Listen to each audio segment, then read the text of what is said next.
Okay. So in the last video discussed till the fetch UPI bank details, UPI enabled banks, which will return the list of the banks.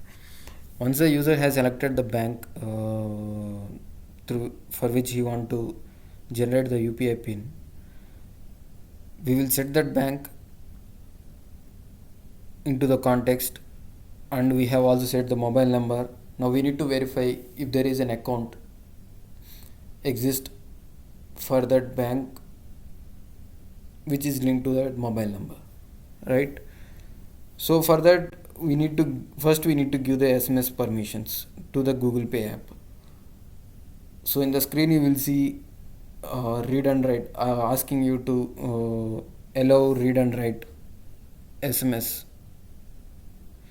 Once we allow that, an SMS is a silent SMS would be sent to the bank. We won't be able to know that an SMS was sent, but a silent SMS would be sent to the bank with the mobile number and then the bank and the bank name, like the bank to the with the mobile number to see if there is an account. Then the bank will reply with an SMS. So we have to read that SMS and we need to know if the SMS has arrived or not. So for this we have this service SMS reader.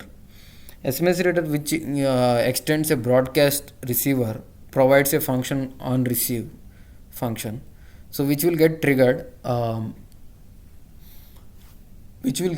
when there is when it receives a new SMS, and we allowed SMS read and write, right? So that's so it will be able to read the SMS, and then it gets triggered every time it receives a new SMS.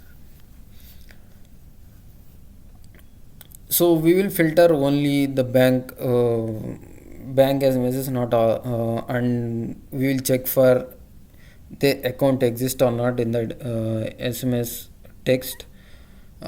If it says there is an account, if the new SMS says there is an account, then we'll create an intent object which will trigger the onStart command in the onStart command function.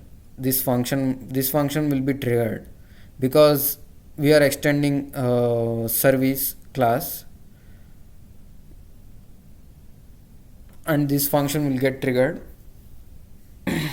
automatically when we create an intent object.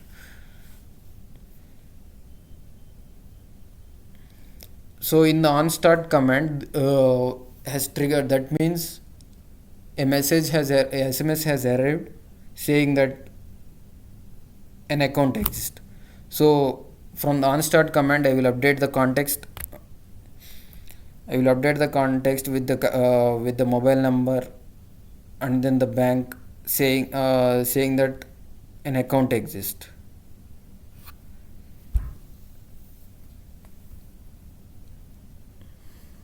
So the next thing is UPI pin generation service. So by looking at the context, I see that a flag was set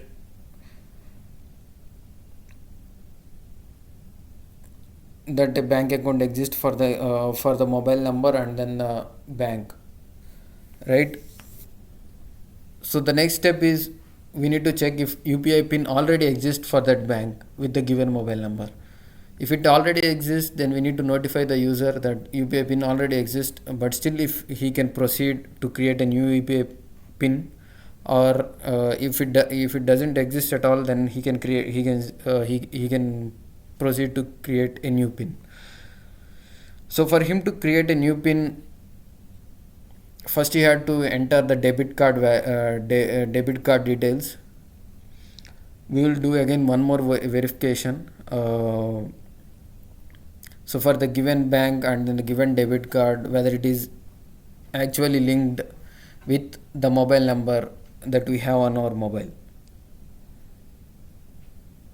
So whether we are using the right account, we will be able we are using the right we already know that there is an account in the bank which is linked to the mobile number, but user can have multiple accounts, and one of those accounts would be linked to this current mobile number. So that's why we need to check the debit card as well, so to know that the user has the right is using the right account. So once he provide the debit card details, he don't need to enter the entire debit card details. He just need to enter the last 6 digits of this debit card and then the expiry date, which will be sent to the NPCI server. NPCI server request generate UPI pin will take the bank and the debit card, and then if the debit card details are correct, then for the bank he provided, that means there is an account in that bank for the given debit card. And if that account is linked to the current mobile number that we are using, then the OTP will be received to our current mobile number, or else it will go to the OTP will go to a different mobile number. So if we get the OTP, if we got the OTP, then we can validate using validate OTP method. This will again call the back NPCI server for validate OTP, phone number, and the bank details will be sent to that, and then once we have successfully verified the validate OTP, context also will get updated with OTP is validated. And in the set UPI pin, I will check if OTP validation is done or not from the context. And if I see that validate OTP is done, then I will request NPS, then I will call NPCI APIs set UPI pin to set the new pin that user has entered, and then the new pin will be generated. Yeah, this is the entire flow. There might be some things I have skipped, some error cases that I have not handled in this UPI diagram, in this UML diagram, but with small changes into this services, those also can be handled efficiently. So that is for this video, and I will share the Lucid diagram link in the description. Please, if anyone has a better design or any other suggestions, please let me know in the comments. Thank you.